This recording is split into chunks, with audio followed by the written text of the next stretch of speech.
Right, Comrade Manda, we are live. Well, we're recording, but we're live. Um, Good evening, good afternoon. Molly Jacob here, Free Southern Movement. Comrade Manda, how are you today? I'm fine, Mola. How are you? I'm good, thank you. Masat Lamahle is in the middle of the night, and we are here to deliver as usual. We don't fail. We promise that we'll continue with series 3. We'll continue. Okay, we've done series 1 and series 2. Nanya, let's see, 3. Teaching, educating, showcasing as much as possible so that we can all attain democracy Eswatini. So unakhomba Mandla Free Southern Movement, Molly Jacob here. Namhla sizokhuluma ngama-pillars. Last week isikhulume ngama-pillars. La support Makhosi, the pillars that supported Makhosi. We're going to do a quick recap. Comrade Mandla is going to go through that. The first episode, I remember we spoke about non-violent strategies. So basically, our whole theme is to educate Nine Maswati in regards to how we can attain democracy without being violent, meaning physical violence. Comrade Mandla, njengoba ubingelele, ase siqale episode 1, recap on episode 1, what we spoke about, strategic non-violence. Yeah, angibingelele wona Maswati njengenihlala yenda. Then ndabe sengicala ngibuyisela ukuthi sendani lapha and saqalaphi sesikuphi. Ku-episode 1 besichaza ukuthi yini kahle kahle i-strategic non-violence. I-strategic non-violence ngeSiswati kuwisa noma kucekisa umbuso wengcilado ngetindlela letingasebentisi ludlame. Nasikhuluma ngeludlame ke sikhuluma ngekubulala, sikhuluma ngekushisa takhiwo. Ku-episode 2 sase sesichaza le theory noma kumbe indlela yokucabanga yokubuketa umbuso ukuthi masikhuluma ngembuso nje sikhuluma ngani. Umbuso ke unedisekelo. Satibala disekelo takhona lebetifaka ekhatsi ama-armed forces laba labasigcilata ngaludlame. Safaka ekhatsi ama-civil servants tisebenti tembuso. Safaka ekhatsi nebafundisi, emasonto, tonke nje letinto letisekela lo mbuso wengcilado. Sase sesiyasho ke ukuthi leto tisekelo atisi permanent, atisi static. Singaba nendlela yokuthi uyisa kwanathi ngekuthi singadisekeli. So kule ngcenye ke kule nzima lena yanamhla sitawukhuluma ngebunye, which is unity. Ukuthi imcuka ngani i-unity, ukuthi sitawuchaza ukuthi iyini kwayona le unity. Right, thank you, Comrade Mandla. Maswati, njengoba senimvile Comrade Mandla, ukuthi sendeni ku-episode 1 na-episode 2 sichubeka naku ngalama non-violent strategies. Namhla sikhuluma ngebunye. And then the theory lena, I think ibuya kuwe Comrade Mandla, brilliant. I went through it quickly. The 5 pillars of unity, bunye ngesiswati bunye. So sitawukhuluma nge-brotherhood, B. So uyihlatiye Comrade Mandla le theory lena lo bunye, lo B umele brotherhood, which is obviously sisterhood. As kids, you know, whether female or male, sihlanganise konke. I think uhlanganise kanjalo Mandla, Comrade Mandla. Lo B kulo bunye umele brotherhood, and then lo U understanding, and then lo N nurturing, and then lo Y yearning, if I'm pronouncing that right, and then E empowerment. So bunye is a beautiful theory, Comrade Mandla. Udasiniketa nje ama-examples. So sitawucala ngalo bunye Mandla. How did you come up with the theory, the approach yebunye, the 5 pillars of unity? Le theory yebunye Molly ayiketi ngami bonke bantfu labafundzisa ngale theory ye non-violence they always emphasize into yekucala nje labasifundzisa yona ukuthi unity is your biggest weapon. Yeah, unity is the biggest weapon in your arsenal uma ngabe nifuna kuwisa umbuso weNgilandi. Sitanichazela ke Maswati ukuthi kunemali leminingi lesetshenziswa ngulo mbuso yekwenta ukuthi ningabi united ngoba bayati ukuthi unity is strength. Lapha manihlangene niba powerful kakhulu kunangabe nibuhlalu ngiloyo enda into yakhe la ifunayo. So sibona ukuthi kumcoka vele lokho sichaze lokuthi sinasikhuluma ngebunye sikhuluma ngani ngoba bangazuthi le idea yebunye nje ye-unity it's not eMaswati a firm grasp. Labanye bacabanga ukuthi i-unity ukuthi nihlale okay ningaphikisani which is not necessarily true. Ningaphikisana nibe more united ngalokuphikisana kwenu. Labanye bacabanga ukuthi i-unity nje ukuthi hayi yathi thina sesiformishe inhlangano i-umbrella body sayibita nge-PPA or i-multi-stakeholder forum so sihlangene. That's not necessarily true. Ningayakha inhlangano i-exist on paper but ningabi united. So yes, so sitawucala ke sikhulume ngalama pillars e-unity ukuthi masikhuluma ngebunye sikhuluma ngani. Sitawucala number 1 B for bunye. B sicala nge-brotherhood or sisterhood. Nasikhuluma ngebunye sikhuluma nge-solidarity ukuthi sihlangene sikanye kanye. Noma ngabe kwentekalani sikanye kanye bathi ngesizulu sisonke. So lokhu kufana nebudlelwane nje leniba nabo uma ngabe ningumndeni nibobhuti ukuthi ninebudlelwane nje lobucinile lobu strong niyanakekelana. Dibonana nje ngekuthi we are family yabo. Which means ukuthi esikhundleni sekuthi sikompete siya cooperate. Asichudzelani lapha siyabambisana. So kufana nasemndenini nje nabe ningumndeni niba united. Sitawubekisa ke ngemndeni mhlawumbe a typical family nje ekuthi kunababa kunamake kunabantwana kumbe babili. Babe namake baye emsebentini yangithi. Whatever labakwakhako nabasemsebentini bayakuhlanganisa kusite wonke umuntu lo lakhaya. Bantwana nangabe basaya esikolweni nabo nababuya bayasita ngaloko labangasita ngako kumbe bawasha titsha bayaklina. Ninemgomo lo munye wekuthi lelikhaya lichubeke. Kude lo bese so yena so uyoklina kamakhelwane akasaklini lakhaya ngiyabekisa. So mangabe sithatha le example leyo siyibuyisa ke lapha emzabalazweni sisho ukuthi akufuneki ukuthi kube nemuntu obantu labasejele noma lasebacinzetelwe ngolombuso webacilati singabanaki thina. Ufuna ukuthi sinakekelane noma ngabe labo bantu labo abayikho kuleli cembu lethu nasinemgomo munye nje siyanakekelana.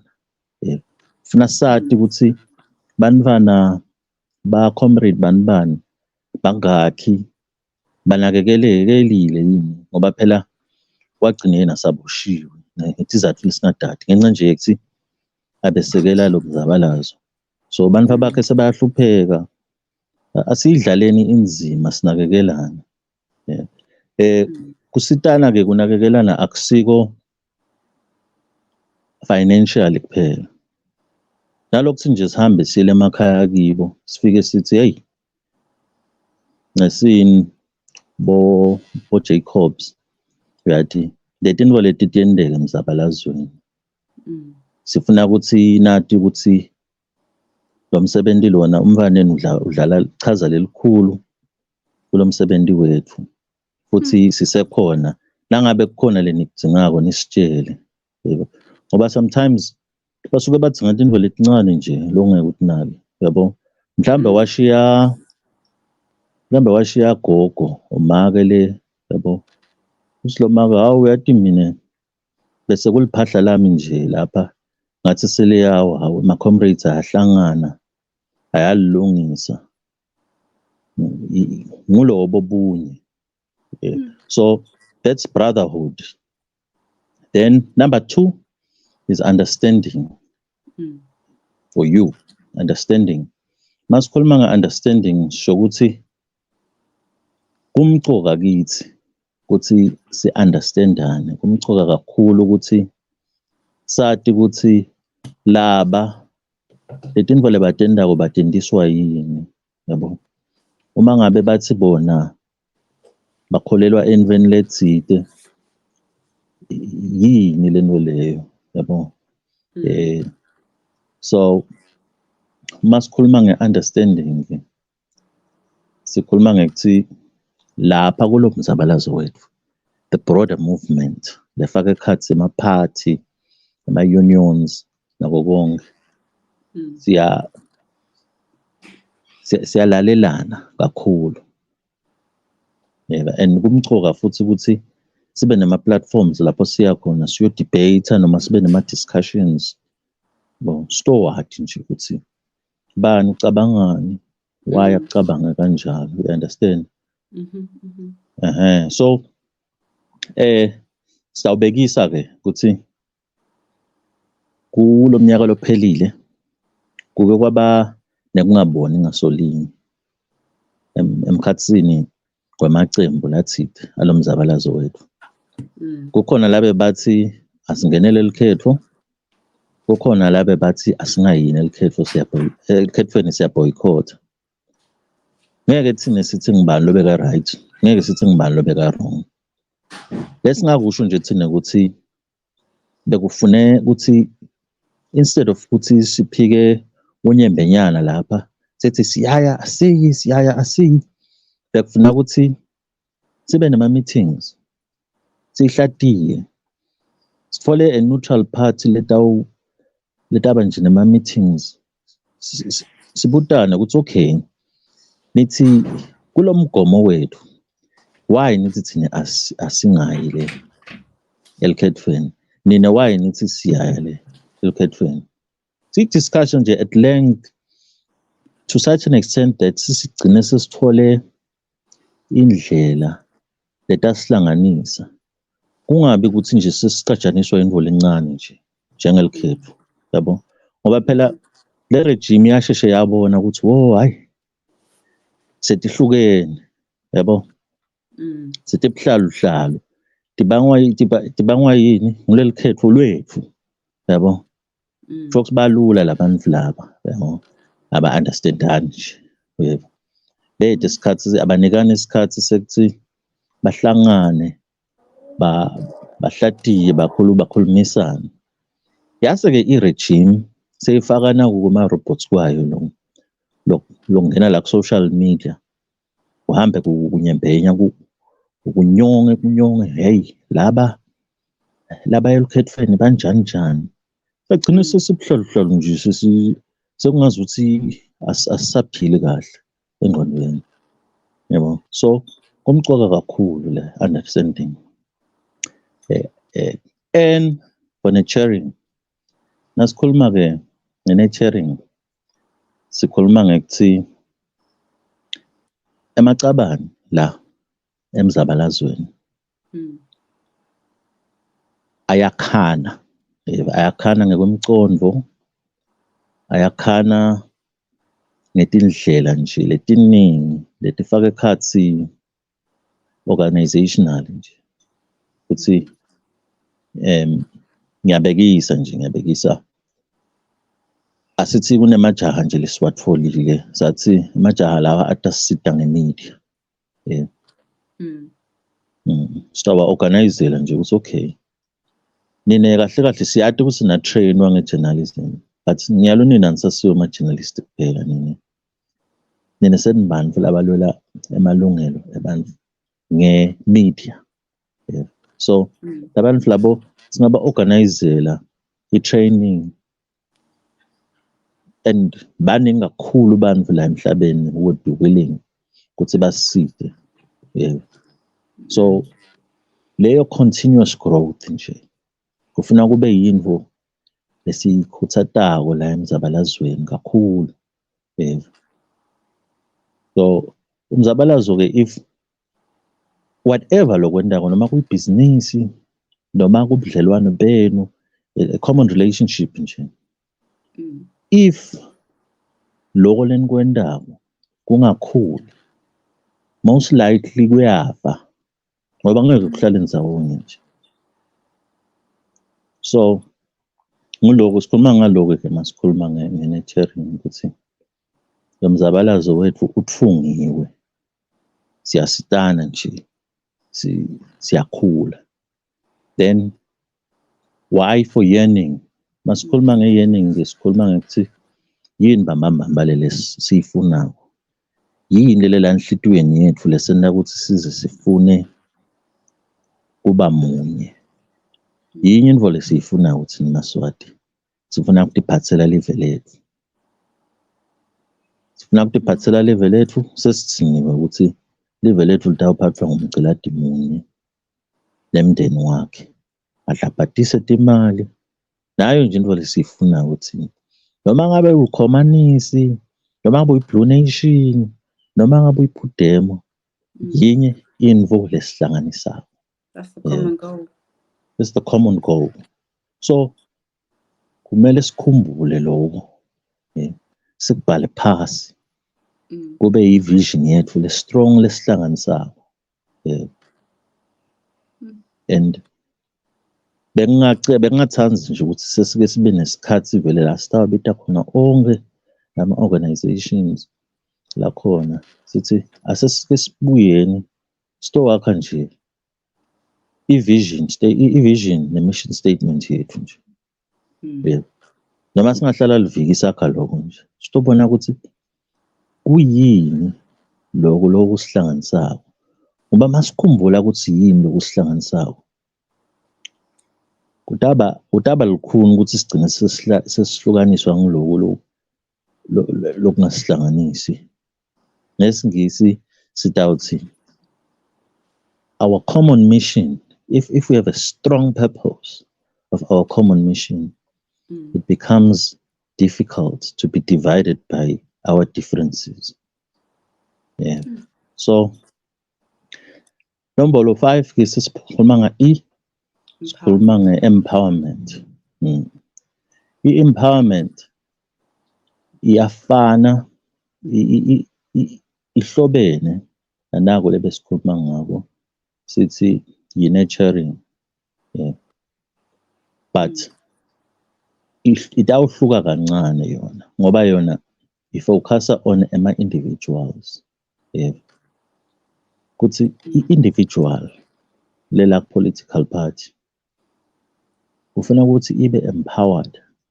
Kuba empowered ke kuningi singaba empowerisha ngama-skills ekwakha imali ngoba umzabalazo uyayidzinga imali kakhulu and singacabanga ukuthi imali itawuphuma from e-EU or wherever noma itawuphuma kumadola iningi indlela zokwakha imali singaba empowerisha ngelwadi nje basic knowledge bomoli sebanelwadi lelendlulile ngalo bayakhona kungena kuma-apps lesingawadi thina bakhe ama-streams basifundisa nayo basi-empowerisha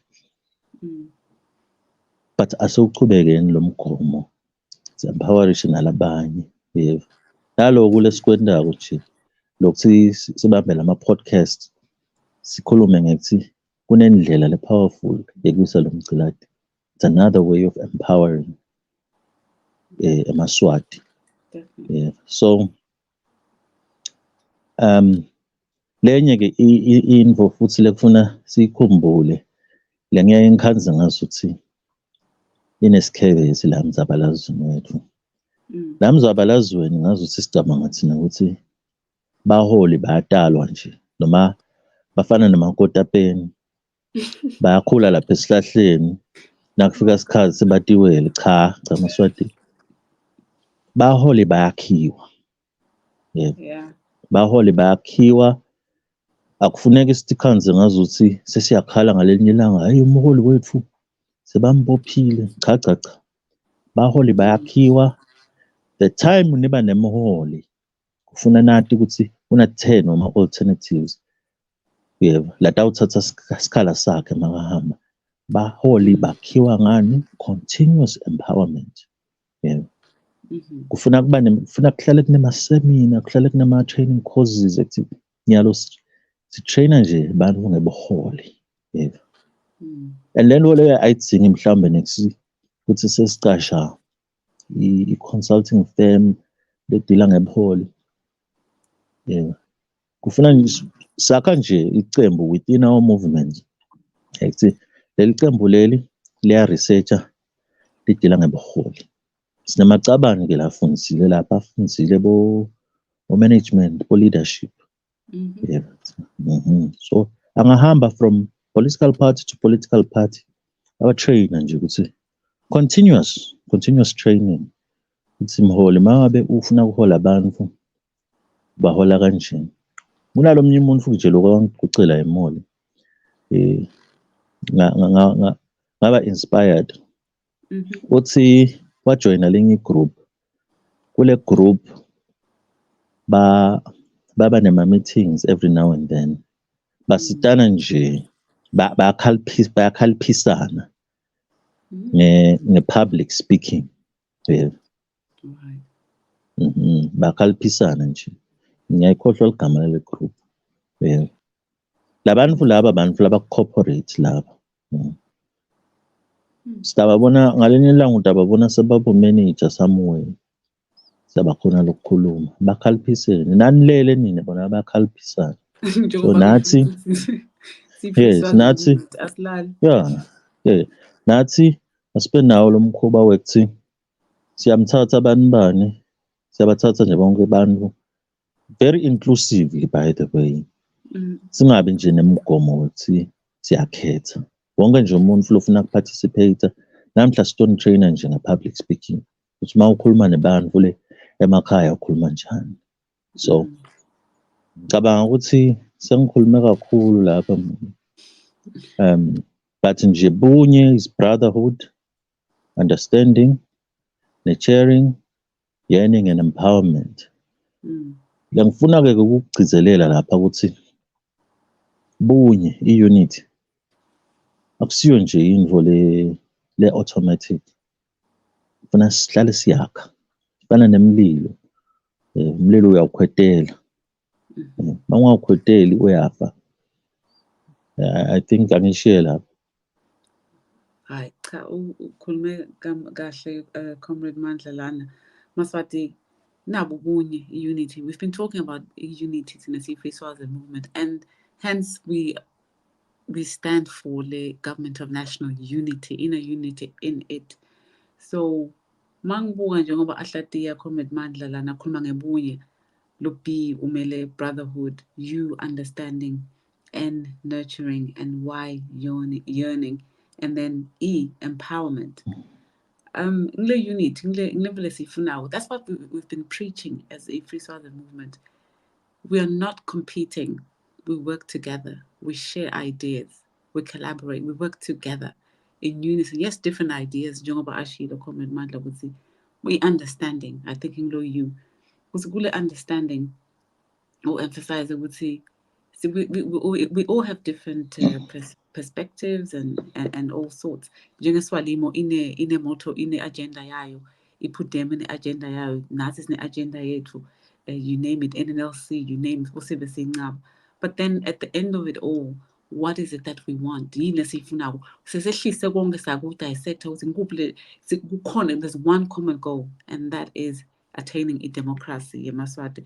So Comrade Mandla Sipho iSwazi movement ngidaphinde ngifunze kancane lakubhalile na comrade lana ekugcineni ukuthi by embracing bunye, brotherhood, sisterhood, understanding, nurturing, yearning, and empowerment, your social movement, meaning yours, like Bo Free Swazi movement, onke lama movements nakhona, will foster the unity needed to face challenges together and achieve the common goal. I think that's what we're talking about today. These pillars remain members that unite, that unity is built through. It's built through empathy, support, shared passion, and mutual empowerment, creating a solid foundation for progress. So that's the summary of what sikhuluma ngako namuhla sina Comrade Mandla sifundisane neMaswati. Sicela Maswati comment, and then you can go back to Free Swazi movement. We've done episode 1 where we spoke about the strategy of non-violence in attaining democracy and removing the current regime that is sitting on our neck. As you've seen, Makhosetive is trying to go around different countries. He was in Uganda. He'll be going to Dubai. I think he's in trouble there. He shipped some oil. I'm not sure what he was doing there. He's a very naughty boy, this king of yours. So tawusuka Uganda, I think we are at Dubai because imkhumbi ya oil isetingingeni angathi ukuthi Eswatini na oil longanani. Naughty King Mswati the third playboy. So ngoloko nje Maswati ukuthi nilale kahle comrade Bavalelise. Wait, Molly. Over Sorry. to you, comrade. Yeah. Kukhona the first nangle ngakuphumelele yona. Bengifuna silandzele yona. So I think maybe awunayo, but I will give you a topic then ungibude ngayo. Yeah. Okay. Yes. So lapha besachaza nje lokuthi yini lobunye, yini le unity. So then sitaba abafishane at this time, but ngicela ukuthi sikhulume ngama-political parties, ama-pressure groups, nama-social movements.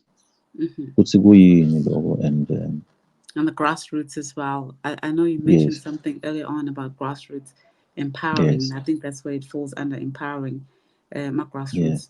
Because we cannot attain democracy without involving everybody. That's all the unity, diversity, and being able to reach those no one can reach.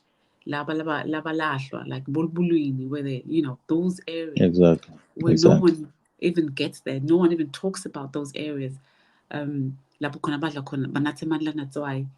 What's happening there? Because East Center is all Lobamba, Lozita, Mbabane. That's where everything happens. Anyway, Comrade Mandla Valelisa, angathi noma khona longakusho vele kuningi lesingakhuluma, but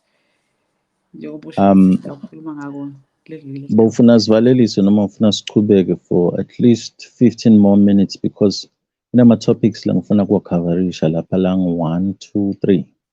Yeah, definitely. You can go ahead, Comrade, because Maswati sifuna Comrade qhubeka ukhuluma ufundise Maswati. Okay. Yeah, I will introduce the topic. Ngicela ungibude Molly, nangabe khona lo ngaka-understand.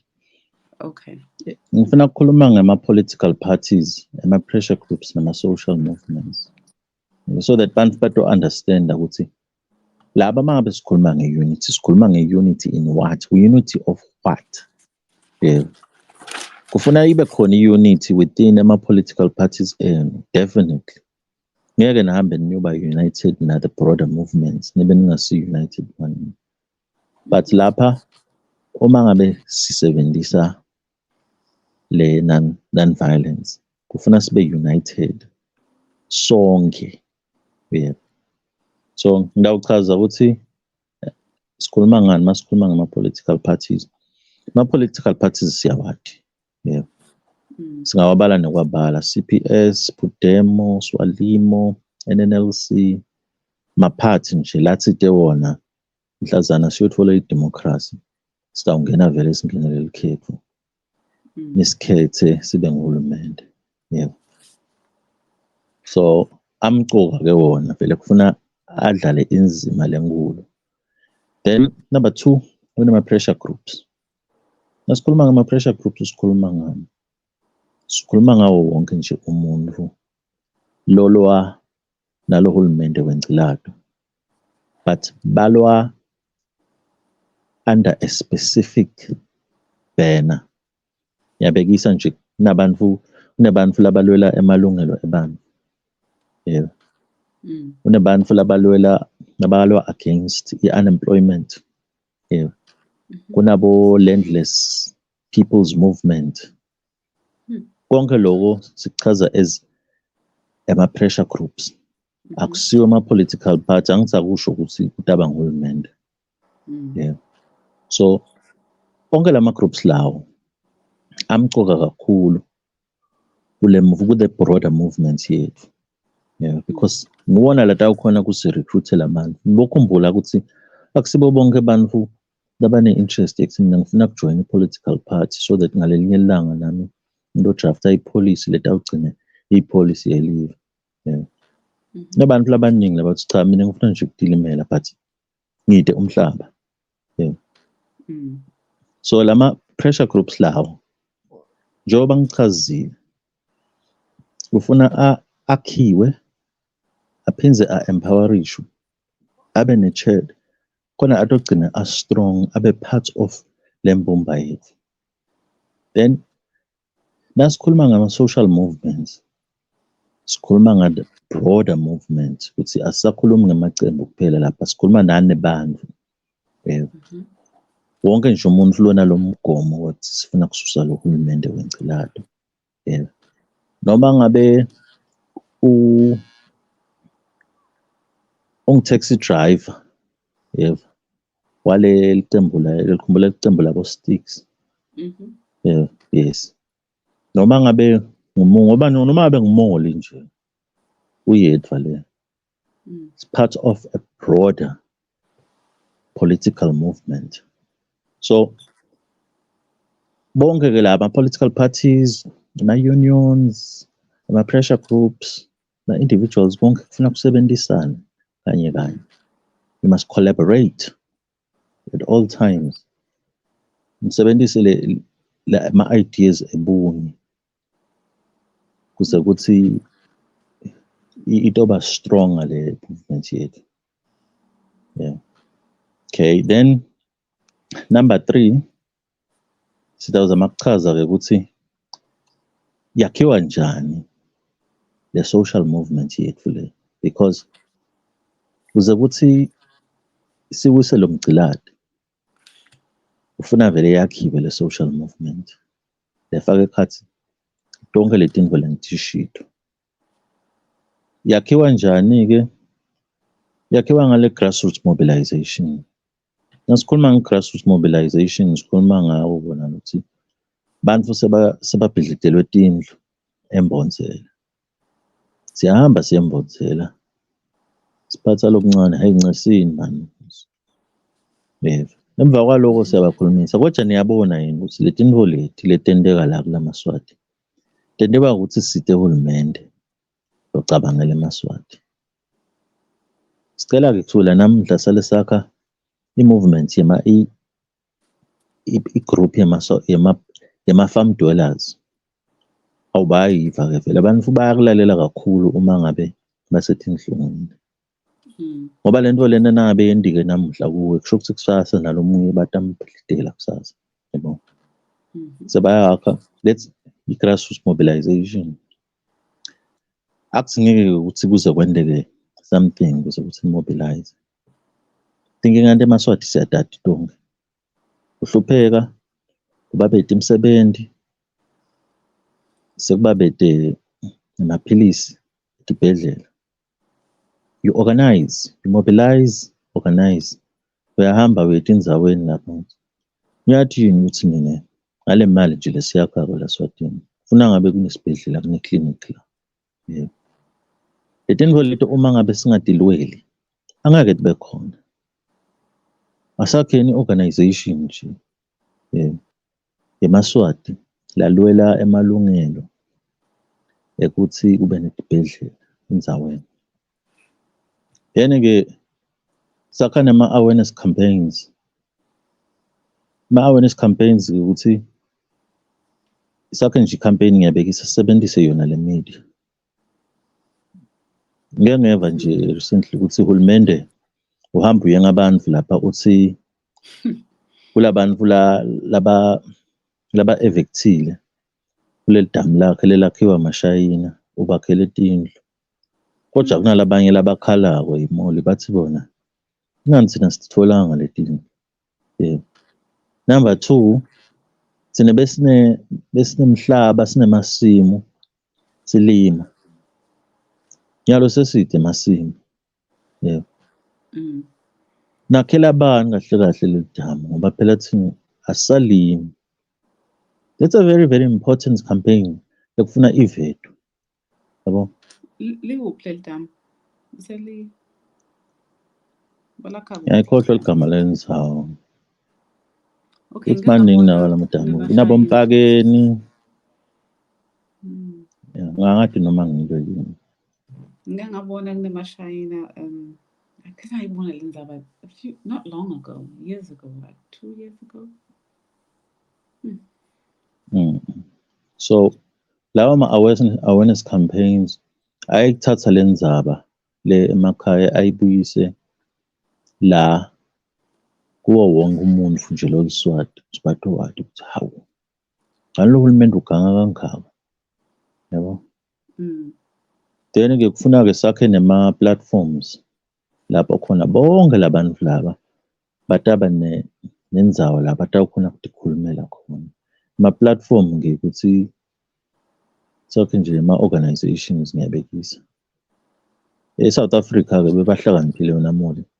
Bawuthatha onke lama-grassroots movements bawafaka under i-United Democratic Front. Le organization nje lenkulu ba-affiliate la ku-UDF. Bathi sida kanjalo ukuthi bakhululeke labantu nabo. Then lawo ma-platforms kufuna abe democratic. Akhe nje ama-structures ukuthi okay nini basembonzela siyaniva sicela ni-electe munye umuntu futhi awuhlala la kule executive yethu. Then-ke kunendzaba lemcoka lapha ngiyathi-ke kona yekugcina lapha lemcoka nasikhuluma nge-unity indzaba ye-Government of National Unity, i-GNU. I-GNU ayade eMaswati. I-Free Swaziland Movement ikhulume kakhulu leyo ndzaba leyo futhi setoyikhuluma. Ngicela ukunichazela ukuthi kule framework yale non-violence imcoka ngani i-Government of National Unity.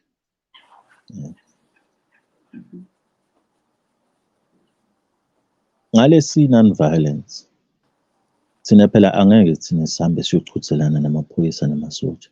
Sibulalane cha ngeke sikwenze lokho. Sine sitawusebenzisa tindlela leti tawucekisa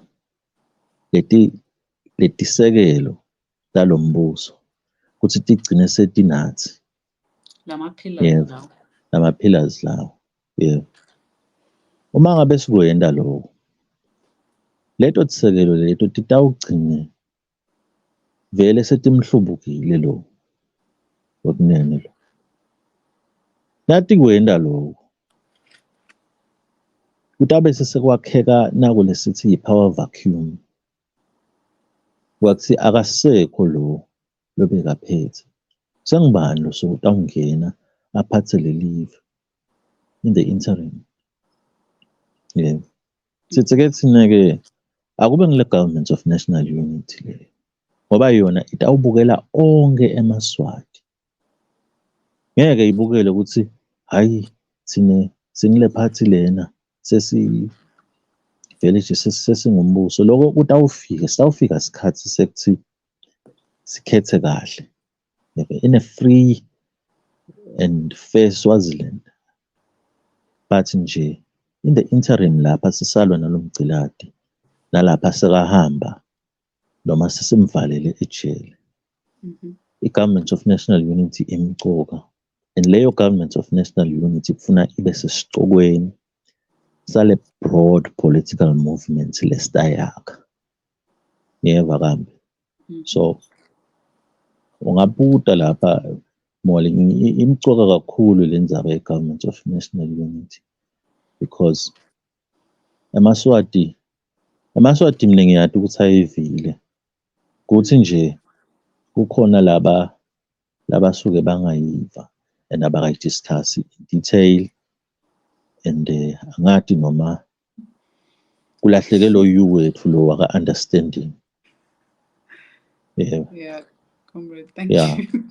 Yeah, comrade, ngiyabonga ngokuthi sifike khona la khuluma khona ngala pressure groups na political parties njengoba chazile, grassroots, social movements and all that, because if umcoka ukuthi lama structures lawo akhiwe.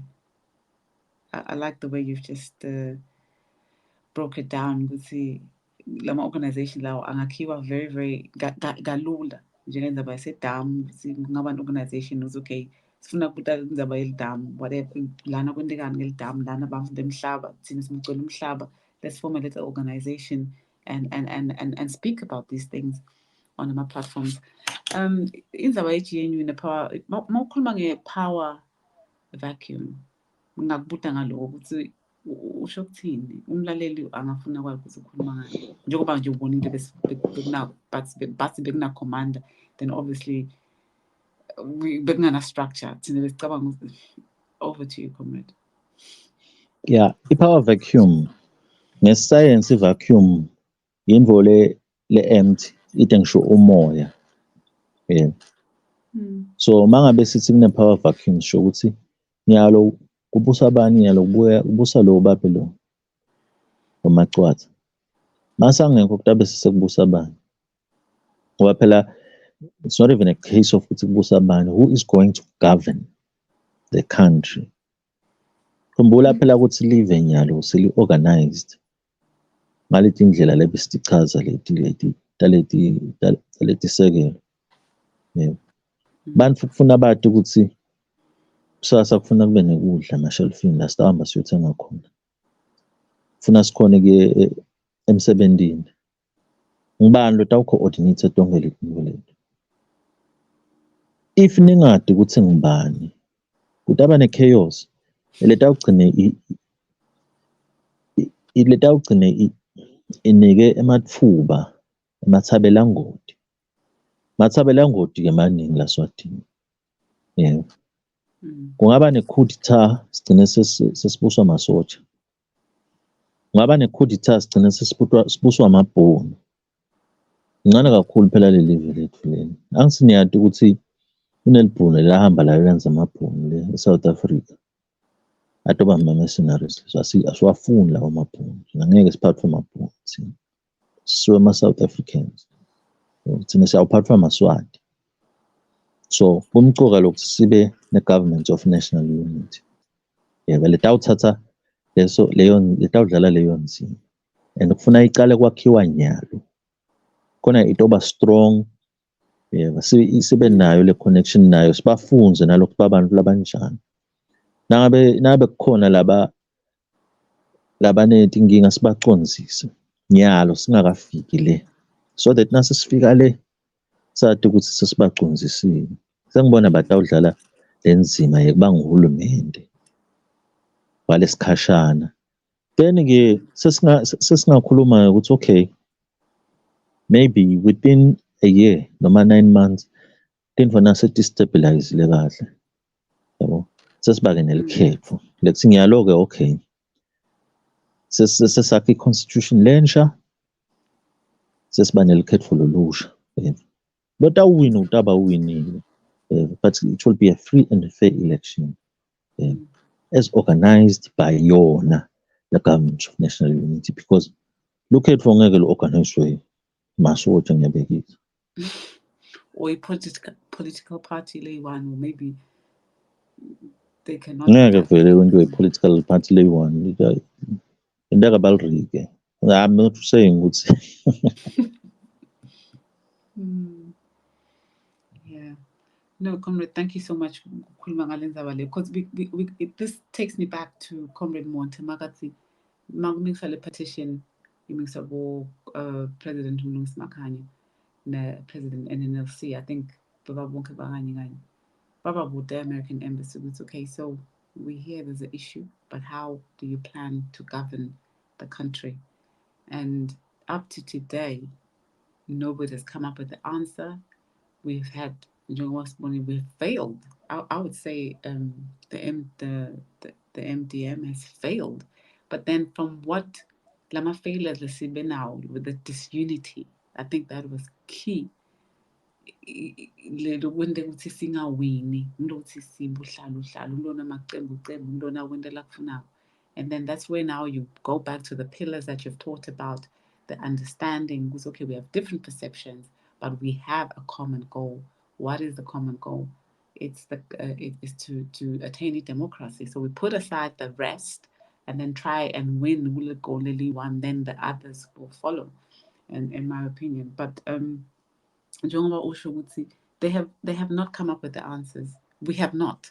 Emaswati have not come out with the structure. We have seen South Africa right in front of our nose come again and usually approach a government of national unity. This time, but then we've seen we've seen one of the EFF members who actually graduated in Great Britain a few months ago, one of the African universities, a shifter from EFF to I think Ingata, which is a strategic move, obviously maybe against the government of national unity. I have no idea, because obviously they're not enemies with EFF. They need to strategize so in order to continue pushing the agenda for the land, coming back to the South Africans. That's my take on that. So sengingasho ukuthi okay, i-GNU is the way forward njengoba sikhulumile naComrade Mandla. We still believe in that. We chazile Comrade Mandla. I like what you've just nailed it. Ukuthi i-GNU will work once we have to unite. There's a lot of work. There's a lot of work. And I'm looking at this, and this is what we've been talking about from the beginning. But bit by bit, and I hope Maswati will understand Utini and then ask questions. Maswati, don't forget to ask questions, and like I said, go to our platform, FSM, and listen to episode 1 and 2, and then this is 3. We'll continue bringing you a lot more information and teaching.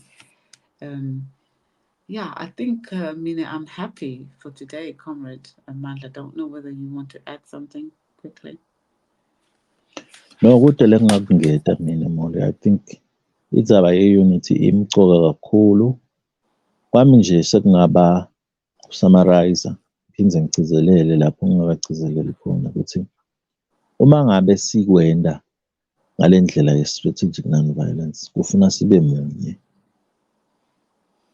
Bunye sikuchazile-ke ukuthi ucala nge-brotherhood, ukuthi akufuneki ukuthi kube nama-comrades lasejele, singadi ukuthi bantu ababo basele badlane. Uma ngabe sikwenda lokho kusho ukuthi sisengakabi serious ngalokho lesifuna ukukwenza. Let us make sure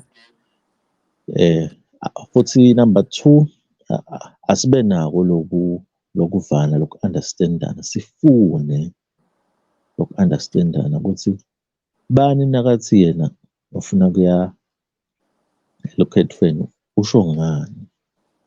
We must have healthy debates kanye sithole nje tindzawo sokwabalula-ke nyalo Moli, akusadingeki ukuthi ku-organizwe imoto, kucashwe imoto sihambe siyohlala kumbe amhlushwa or wherever. Sesisebenzisa nje ama-platforms la kubo-internet ukuthi namhla sifuna kuchaza, sifuna nje kuba ne-debate, healthy debate yekuthi why sihlukane ngalomcondvo wekusebenzisa iparliament. Sawufunza lapho, it's part of the learning process uthi okay ngithi vele thina labanye izange sisike siyePhalamende bebasichazela ukuthi hhayi le Phalamende kwenziwa so yona le Phalamende ngisho noma ngabe i-power but thina zakhona ukuyisebenzisa kwenanako. Yabo.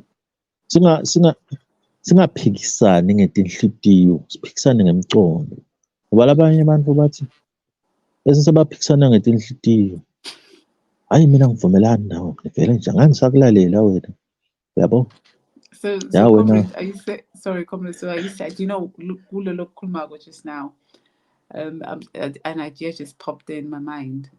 I don't know whether people, you know, where we can come up with sort of a prize where we can gather all these my leaders or Labalaba Connect debater from different political parties, and then Yes. go online, and then we'll judge and give them a prize for maybe clarifying whatever their mandate, and obviously the way they've carried themselves professionally, and understanding implementing lama le understanding, empathy, and obviously clarifying the information. Okay, this is what kube debate, kube a prize. I'm thinking let's work on that. That'll be great. Definitely Moli. Mina ngakutshela kona Moli ukuthi usesemningi umsebenzi we-FSM. Free Swaziland Movement has a lot of work to do. And loko ngichaza nge-FSM ukuthi i-FSM ithi sinesilwela inkululeko eMaswati. Asilwele ukuthi sifuna kuya kuba nguhulumende. Asisiyi-political party. We are what? We are a pressure group. So thina neutral thina. Uma ngabe sihosta ngiyabekisa amaqembu lamabili laphikisanayo. Sizabe neutral thina, sitawukhona ku-mediator, sitawukhona siphusha le agenda yebonye ukuthi kufuna sigcine si-understandana. Sikhulisane eMswati. Singabi nje singamfeneti lapha embi kwalo mgciladi. Sigwendile man is so, and Mswati he's used Emma weaknesses there to empower himself, and we need to now rise above we need to have Swalimo Pudemo, NNLC, CPS, CBC Ngaba working together. That's why I'm thinking about these debates. We're going to talk maybe in a few days to come and see how we can have these debates. But then there should be a prize. It could be anything. We're going to think about how we're going to award the party or the individual. Obviously, the party and the individual who will do a very good presentation, because lama debates adingeka. But those dialogues, okay, iswalimo imelele in, ipudemo imelele in, i-NNLC imelele in, and the young ones. It would be nice. It's a good idea, I think. Yes. Ngitawuchaza futhi ngidawugcizelela kuyona Mola ukuthi in as much as yes singabanika ama-prize ekupresenter. Mina ngidawucela sibanike nema-prize ekulalela, because the key to communication is to listen. Yebo. Sive lokhu no wena ufike lapha unalomcondo lo, but ngenxa yokuthi ukhonile kulalela. Now ulalela, you don't just kuthi ulalela sengilalela ukuthi ngifuna kuphikisa, ngilalela ukuthi le point lakhe ngalikrasha ngani. I listen to understand. Seva ukuthi kade emva kwale debate wena ngazi ukuthi sekuyakhanya la kuwe. It deserves a prize.